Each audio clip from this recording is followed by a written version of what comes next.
asalaamaaleykum yéen ñi nga xam ne yéen a taamu Time for Africa TV ba di fi seetaanee xabaar li ci gën a fës nag ni ki démb ci assemblée nationale ak pëccëxoo nag lañ fa daal di nemmeeku woon ci diggante ni nga xam ne nag ñooy opposition bi ak pouvoir bi ci jamono boo xam ne lañ doon fal mooy président bu assemblée nationale waaye coow li nag foo ko natt rek weesu woon nag pëccëxoo gu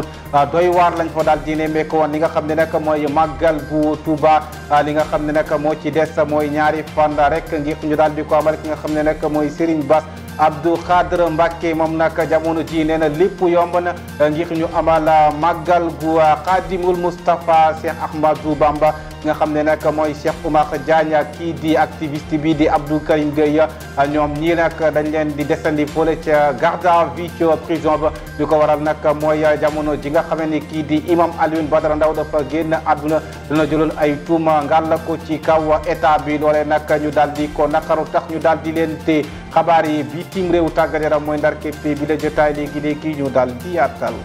ñu waat leen beneen yoon yéen ñi nga xam ne yéen a safo télévision bu mag bi Time for Africa TV xabaar yi nag dañ koy daal di doore ak assemblée nationale mi nga xam ne nag am na njiit lu wees mi ngi wuyoo ci tuku Amadou Mame Diop moom nag moo nekk fukkeel ak ñaar bu président bu assemblée nationale moom nag mi ngi nekkoon directeur général bu société d'aménagement bu Petite Côte foole ca Mbour moom nag mi ngi toll ci juróom fukki at ak juróom-ñaar Amadou Mame Diop mi nag li nga xam ne nag moo koy daal di xaar ci assemblée nationale bi bari na loola muy soxla si askan wi ak ñi nga xam ne ñoo leen fal ñuy askan wi nees la ñuy def ñoom ngir daal di teewal fa askan wa ca pencam ndawu réew ma. ci assemblée nationale sax la ñuy daal di desandi pëccëxoo gi nga xam ne moo fa daal di amoon niki démb député yi di xeexandoo ci seen biir di sàddante ay xeer ak kaddu gu ñaaw fu nekk la doon daal di jóge lu nu mel nag kii nga xam ne mooy député Pape Djibril Fall moom nag daal dina ko ñaawlu ba fa ñaawlu moom lu mu gis mooy nii nga xam ne mooy député yi lañ fa daal di taxawee gune yu ndaw yi sax rus nañ koo daal di taxawee mu leen di fàttali comportement yi nga xam ne noonu la député war a daal di am Pape Djibril Fall ñu daal di ko déglu ak ñaawlu yi nga xam ne daal dina ko ñaawlu. mooy mënumaa nangu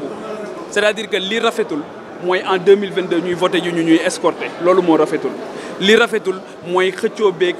ñiiroo bi ak ŋaayoo bi ak saagante bi ak xastante bi ak sànnante ay bouteilles ak sànnante li nga xamante ni moom mooy ay capsule bouteille man tey dama toog ci sama kanam gis ay nit di saagante ndey ci sama kanam kenn nettaliwu ma ko mais qu'est-ce que vous voulez bu fekkee ne ñun loolu la ñu naqarlu ba tax sénégalais ñu fal ñu ñëw bëgg a def la même chose pour man du dem et l'acte que nous avons posé aujourd'hui du ñu voté mooy d'accorduñu ci façon bi ngeen koy doxalee donc leneen li mooy l'honorable député Mamadou Lamine Diallo a fait une proposition jóg na taxaw du haut de son expérience ne nañu trouver un consensus parce que lii mënul dem les 3 groupes parlementaires nañ dem waxtaan ñëw ñu trouver un consensus mais ñu gumba taxlu entêté wu ils sont partis dans la confrontation alors que ñun li ñu sénégalais yi wax ci vote bi mooy dañoo bëgg ngeen di waxtaan consensus bàyyi confrontation bi mën nañoo confronté wu mais li borom xam-xam bi doon le conflit est inhérent à l'espace public mais le conflit doit déboucher sur un consensus donc nous avons été. Assemblée nationale ak ni ki démb ban ko doon fal kii di Mimi Touré moom nag dafa daal di buudee ngeen jégal ma xaarul sax vote bi daal di jeex moom nag kon dafa am loo xam ne da ko daal di dencoon ci biit xolam Mimi Touré daal di xamle ne ñi nga xam ne ñooy coalition bu Benno Bokk Yaakaar rawatina nag njiit li di Macky Sall ni nga xam ne noonu la def ngir daal di tànn candidat bi nga xam ne moo daal di war a jiite président bu assemblée nationale loolu nag Mimi Touré neexu ko benn yoon ba tax ne nag daal dina ko vilipender gis ne njiitu réew mi Macky Sall ak àndoon ak moom daal injustice la ci daal di gis amul dara loo xam ne nag dëppoo na ak yoon.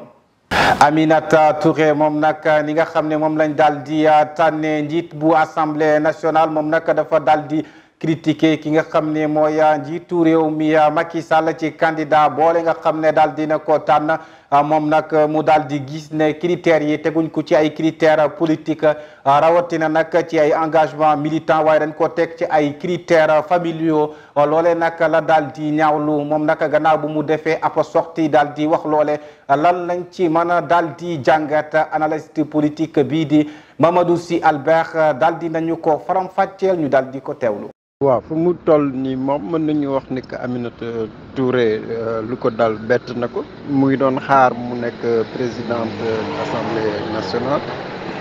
loolu antul loolu moo tax moom nangul voté nee na sax ci li mu bind moo di nekk moom votelul candidat président bi ci li mu bind nag bi mu jógee foofu assemblée ba pare bon war na dafa am naqar ndaxte moom ni mu gisee tànneefu président bi tegu ko feneen fu dul ay mbokk de Macky Sall président APR bi tegul tànneef bi ci critère militant engagement politique donc loolu moom am na lu nekk seen kanam ñoom ñaar ñëpp est-ce que mi day jóge APR jóge mouvance présidentielle lu mën a nekk la wante lu ñu mën a wax tey ji mooy que seen diggante Aminata Touré ak Macky Sall moom yàqu na am na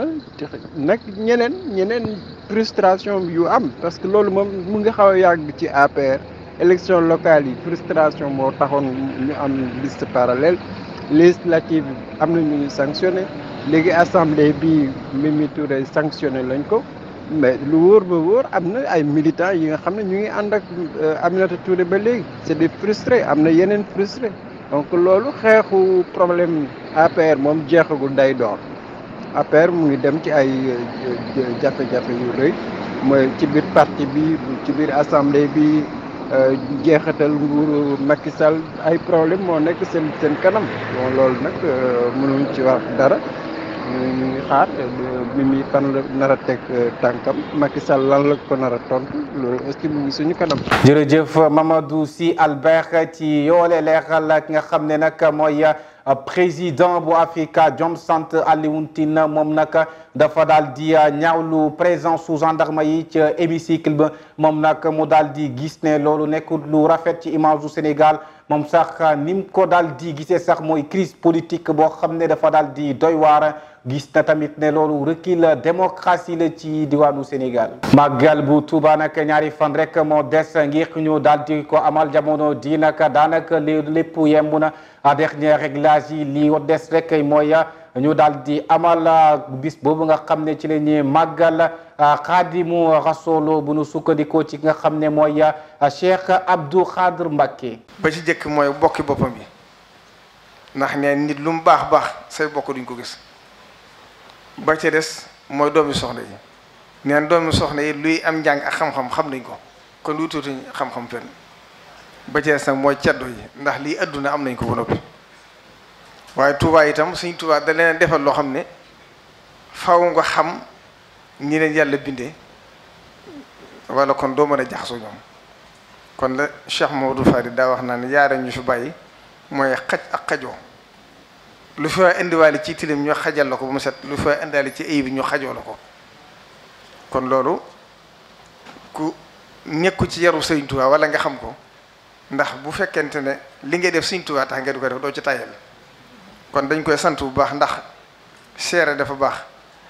ndax yàlla def na yàgg naa koo xam ba ma koy xam boobu Sëriñ Saaliw bi kon du tey waaye bi nga xamee ne yàlla def na ñu dénk ko responsabilité bi ñu ko dénk mu ñëw ci Serigne Cheikh Serigne Saliou mi nga xam ne mooy sëriñam Serigne Cheikh ñëpp xam nañ sama digg ak moom booba Serigne Cheikh woolu ma néew ma fi woon sax damaa woolu ma bàyyi la ma doon def ma ñëw Touba mu ne ma kat Antoine dañ ko jox poste bu yees ministre de l'intérieur léegi mu war a siyaare Cheikh Mountakha booba Serigne bee nga mbul ma bëggoon nag ndegam daa bokk ci sama njaboot nga leeroo ko ni mu demee man ak fi mu toll ci man nee ko nag maa ngi boolewaat sama jëmm ak jëmm di ko jëbal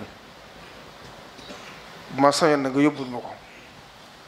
yàlla def na bu ma juumut sax keroog laa ko mos a def loolu. Sëñ Bass Abdou Khadre Mbacké ngeen doon teewlu noonu ñu daal di wax ci ndoxum taw mi nga xam ne jamono ji dañ ko daal di seetlu ne am nañu ci bari ci diwaanu Sénégal daf leen andil ay jafe-jafe rawatina nag ñi nga xam ne ñoo nekk ci fleuve bu Gambie ak Sénégal moo tax nag ministre bi nga xam ne moom lañ daal di dénk wàllum ndox ak assainissement moom nag mi ngi daal di alerter di wax ay débordement yoo xam ne am na ko foole ci fleuve bi ci information yi nga xam ne nag daal dinañ ko am fleuve bu Sénégal ni nga xamante ni ndox moom daal dina ko indi ci Kédougou population bi daal ñu ngi ci daal di am ay jafe-jafe moo tax autorité yi ngi daal di woo ñi nga xam ne ñooy askan bu Matam Podor Dagana Bakel ngir ñu gën a am ak tey ak dal xool nees la ji def ba def ay pexe ci ndox mi. ñu wax ci professeur Cheikh Oumar Diagne activiste bi di Abdou Karim Gueye ñoom ñi leen nag dañ leen def garde à vue division des investigations criminelles gannaaw boo xamee ne kii di imam Alioune Badara Ndao daal dina génn àdduna dañoo daal di teg ay tuuma gàll ko ci état bu Sénégal ne daal luy njik njaaga ñu ngi njàkk ci deewu Alioune Badara Ndao loolee tax nag ñoom ñu daal di leen te ñu daal di teglu réaction yi nga xam ne daal dina ci jip nekkee ci réew mu mel noonu nekk jaamakatu yàlla buñ la bundu xataalee day doon lu jaadu loolu nag bi mu amee mu génn àdduna nit ñi wax seen gis-gis sukkandiku ci li moom imam Alioune Badara Ndao wax ci biñ ko téyee ci tappale ndaxte moom ci boppam moo waxal boppam ci dundam ci télévision yu bari ci plateforme yu bari ci média yi mu wax ni bi muy dund bi muy dem ci prison bi booba dafa ànd ak wér-gu-yaram diir bi mu nekk ci biir prison bi ñu jaay ko doole bundu xataal ko dugal ko ci ay prison yoo xam ni fitnaal nañ ko fa mu am ci ay prison yoo xam sax xet gu méttee fa nekkoon goo xam ni weññee sax dañ doon dee moom mu nekk ci prison boo xam si yéeréem sax da ko doon sóob ci ndox mi daal di koy solaat bu toogee ab diir mu daal di wowaat koŋ te du xam lu koy wowal mu mën koo def lu mat juróomi yoon wala juróom benn yoon ci benn bis muy loo xam ne boo ko déggee ku ne xam nga ne kon am na lu ñu ko doon def di ko torturer ci biir prison bi loolu moo ko waxal boppam man mii partagé naa ak moom ab émission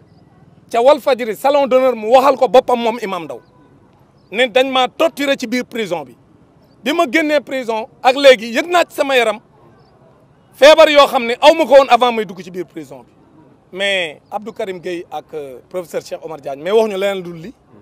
lii rek lañ wax. bari bitim réew yi dañ koy daal di doxee ak foole ca Kenya ñu ci bari ci askan wa nag ci talaata di sono am ay gaañu li ko waral nag mooy président bi di William Ruto moom nag dafa waroon a amal prêter serment ci stade ba moo tax nag ñu ci bari ci askan wi bëggoon a forcer ngir dugg ci stade bi waaye nag lu mu leen jural mooy bousculade ba am ñu ca am ay gaañu affrontement ci diggante Arménie ak Azerbaïdjan ci seen frontières yi loolee nag dafa daal di jur tiisu rëy ndaxte lu ci tollook ñeent fukk ak juróom-ñeenti soldat arménien ñoom ñoo ñàkk seen bakkan ci contrôle boo xam ne kenn ku ne da nga ko bëggoon a def ci région montagneuse bi di Nagorno-Karabakh foole ca Allemagne nag chancelier bi di Olaf Scholz moom nag dafa bëgg daal di amal ab réforme jëm ci marché bu électricité bi ndax foole dafa daal di seer ñoom nag seen i ay pexe ak seen i ay yéene mooy nees lañu def ba wàññi prix bu électricité bi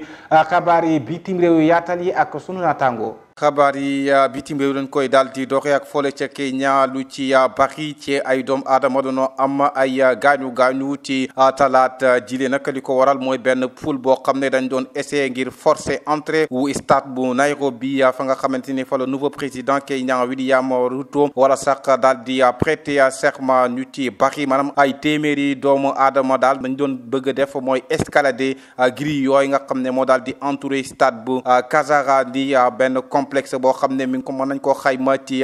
fukki junni ak ñaar ci ay place yoo xam ne dañ koo daal di rempliroon ba mu fees dell laata sax suba gi daal di jot ni nga xam ne nag ñooy secouriste yi ñoom nag mujj nañ sax daal di jël lu ci tollook ay téeméeri doomu aadama yi nga xam ne dañoo mujj daal di blessé laata sax force de l'ordre yi di ñëw ngir gàttandu leen ñu daal di wutali Arménie Azerbaïdjan foofu nag lu ci tollook ñeent fukk ak juróom-ñeenti soldats arméniens ñoo daal di ñàkk seen bakkan ci waxtu yi nga xam ne moom lañ daal di génn li ko waral nag mooy ay affrontement frontalier dox ci Arménie ak Azerbaïdjan Russie sax moom mi ngi daal di annoncé ci suba gi ne négocier na sax li nga xam ne mooy ab cessez-le-feu bilan provisoire bi nag nga xam ne moom lañ daal di am ci ñi nga xam ne ñoo ci daal di ñàkk seen bakkan bokk na ci gën a daal di tar gën a métti depuis bi guerre bi daal di amee ci diggante ñaari frères yi nga xam ne dañ leen jàppee ay frères ennemis li ko waraloon nag mooy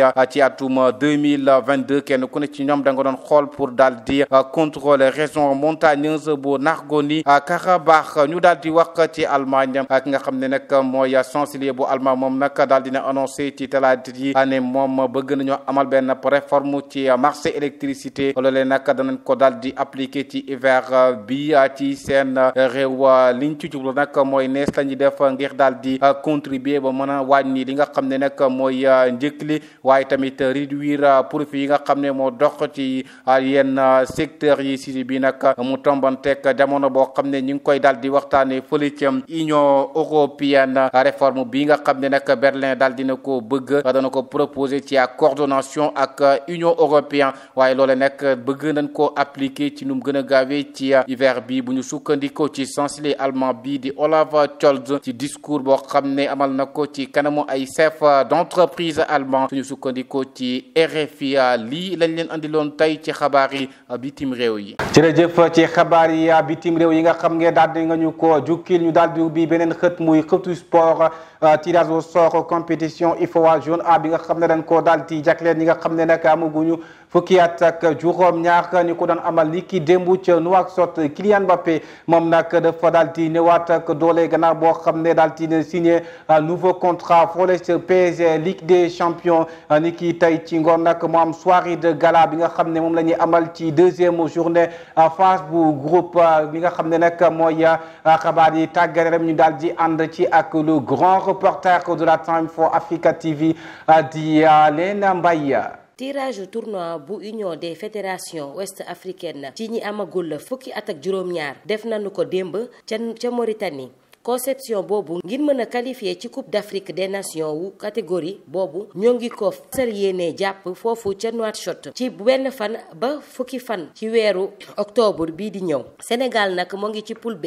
ci wetu Cap-Vert ak Mali foofu ca Paris ñoo ngi wax ci suuf naan diggante Mbappé ak Neymar seen diggante rataxul nii ci ubbite saison bi. attaquant boobu nag mën naa door nu mu gënee teel suñu sukkandikoo ci équipe bi journal bi moom affirmé na ni contrat wam ñaari at la.